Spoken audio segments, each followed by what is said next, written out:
BATUK tukiwaona tunasikia vibaya. Wale wamekufa ni kama watu 200. Itakuwa tutafanya kesi kila siku na British Army. British government has had sovereign immunity as they can't be sued. Walikuwa training. Sasa wakati awali kwa msituni tukastukia moto imewaka. The community has gone through it. Najua tukiisha na tuisha zizi zote, hii kitu hata kama italipwa nani? Kama wataki waende nje. Waende nje. Hatupagani mashamba na wasungu. Amekuja kuharibu siku yetu.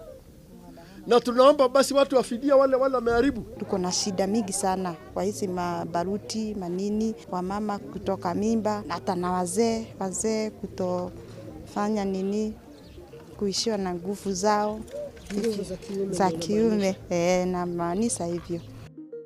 Let's talk about the BATUK for a moment. For those who don't know, BATUK is an acronym standing for British Army Training Unit Kenya.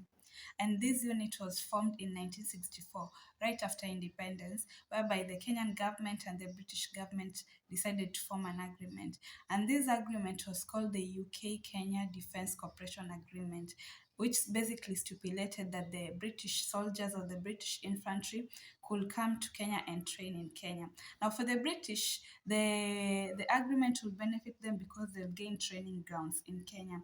And for the Kenyan Defence Forces, the agreement will be beneficial because they'll have a chance to be trained alongside the British soldiers.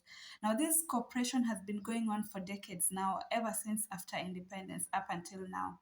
But over time, issues started cropping up, and Kenya and UK started experiencing diplomatic tensions. Now, some of the issues that started cropping up following the presence of the British soldiers in Kenya had been claims of human rights violations.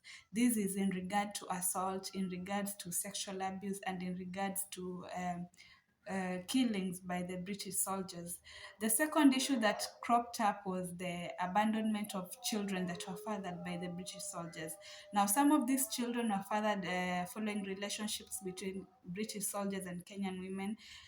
Other children were sad following the British soldiers raping and sexually assaulting Kenyan women in Laikipia County. The third issue that came up was environmental concerns regarding the operation that the British had in Kenya, the training, because in some cases the locals will complain of cases of fires being started during training that will destroy the environment, noise pollution, and some of the chemicals that were being used. The locals complained that it will cause a delay in rainfall, it will have environmental impacts for both men and women.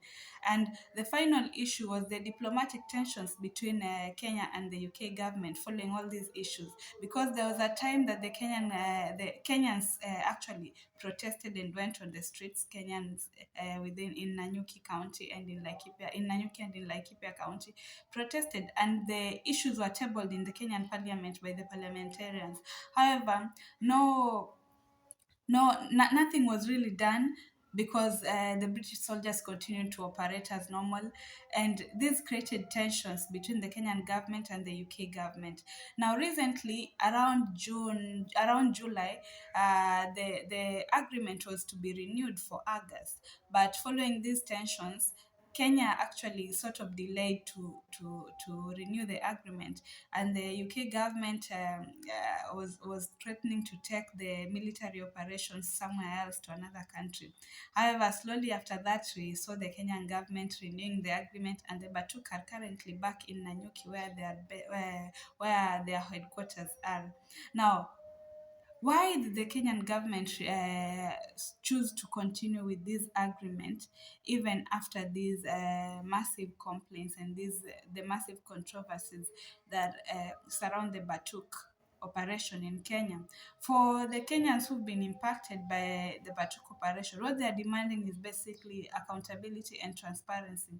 Kenyans want the British soldiers who have been accused of these crimes to face trials in Kenya, to be tried in Kenya, and for basically transparency to take place, and for the children who have been fathered by the British soldiers. It's statistics reveal that it's about 100 children who have been fathered over the years, more than 100 over the years. They want these children to be able to trust their dads and for the kids to basically get financial support from their parents, because most of these kids are usually discriminated against because they are biracial kids.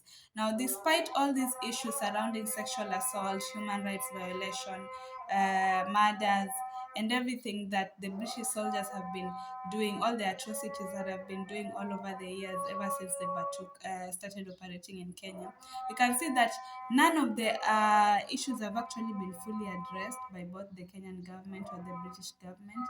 And this raises questions, especially considering the history that Kenya has with the British, considering the British colonized Kenya years back. So that is what is happening with the BATUK right now, and they have currently resumed operation in Nanyuki, and things are back to normal despite all these controversies that are surrounding the training unit.